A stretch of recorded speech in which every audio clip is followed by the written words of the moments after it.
Desde os primeiros tempos, os negros vindos da África e seus descendentes se rebelaram contra a escravidão. Mesmo numa terra estranha, de língua desconhecida, eles nunca, em nenhum momento, deixaram de lutar por um ideal, a liberdade.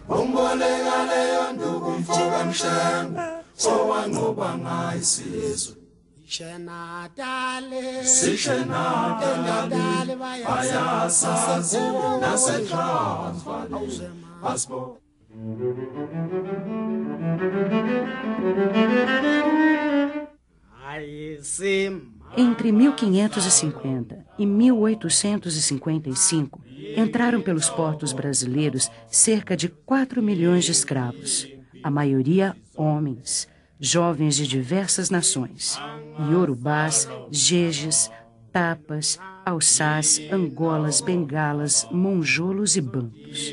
Embora a escravidão já existisse na África, aqui eles conheceram o que era não ser dono nem do seu próprio corpo em razão da cor da sua pele.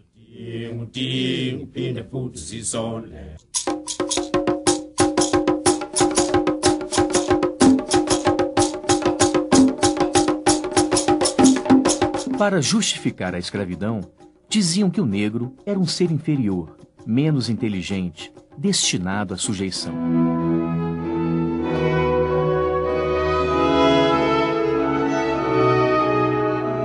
Transportados para o Novo Mundo, seriam cristianizados e salvos.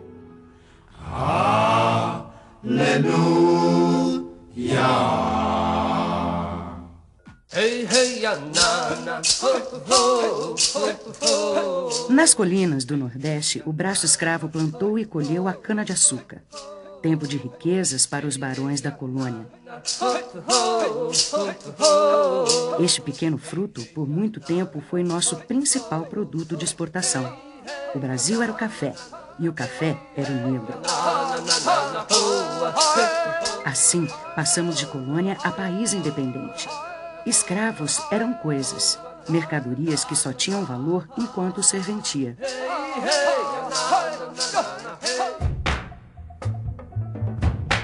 Com 16 meses de trabalho, um escravo compensava o valor gasto na sua compra. A vida útil de um negro escravizado era de 10 anos.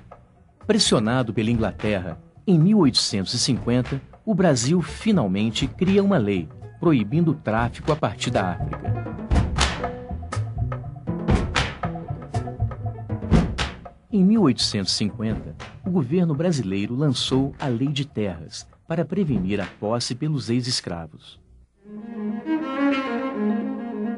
Em 1819, havia no Rio de Janeiro 360 mil habitantes livres para um total de 140 mil escravos. Em Minas Gerais, os livres eram 400 mil e os escravos 170 mil. Em Pernambuco, 270 mil pessoas eram livres e 97 mil escravos. No Maranhão, a proporção era inversa.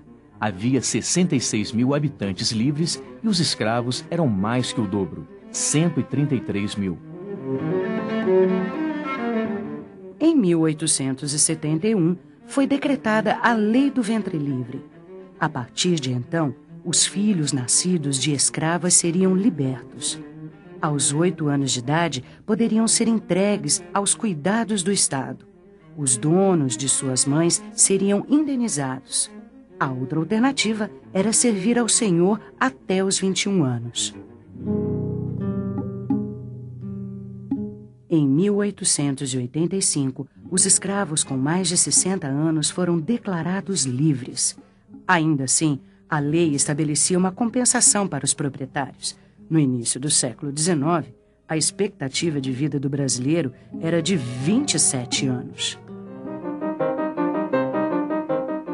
1870, fim da Guerra do Paraguai. Milhares de combatentes negros regressam vitoriosos dos campos de batalha. Eles não querem mais ser escravos. Ganha força o abolicionismo, um movimento que uniu diversos setores da sociedade. Impossível fazer justiça a todos os seus líderes.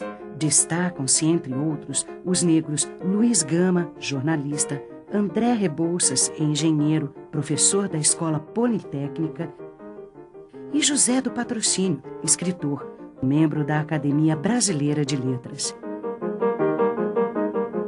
Embora tenham deixado suas marcas na história, para o movimento negro de hoje, esses heróis da abolição não possuem o mesmo peso simbólico que o guerreiro Zumbi dos Palmares.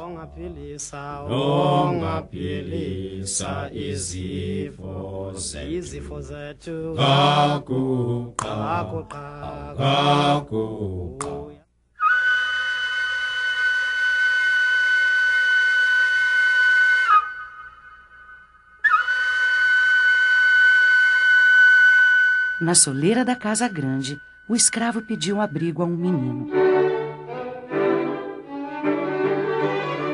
Quincas tinha apenas 8 anos, mesmo assim escondeu o fugitivo.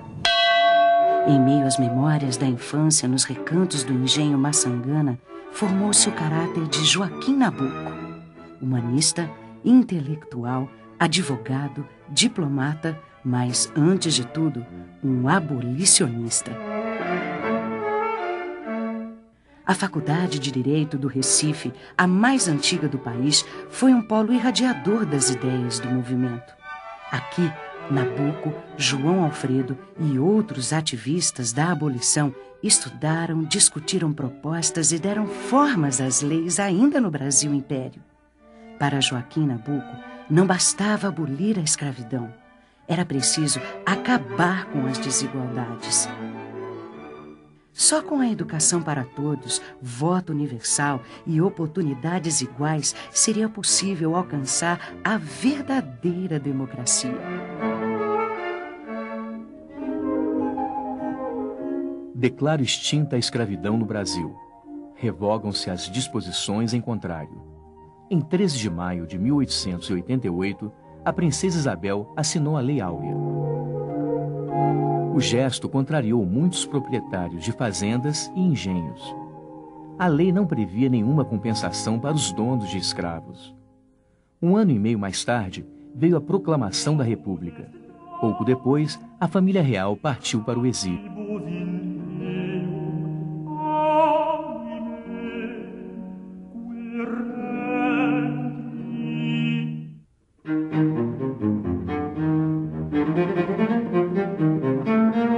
Uma figura pouco conhecida, mas determinante para a Lei Áurea foi João Alfredo Correia de Oliveira. João Alfredo era um homem profundamente reto, um tanto autoritário, mas achava que tinha que haver disciplina tanto na família como na política.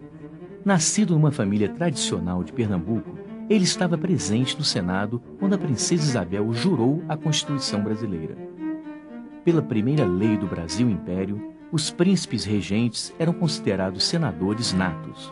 Anos mais tarde, João Alfredo, político conservador, foi nomeado chefe do gabinete ministerial. Sua influência foi considerada decisiva junto à princesa, para que ela abolisse a escravatura sem restrições.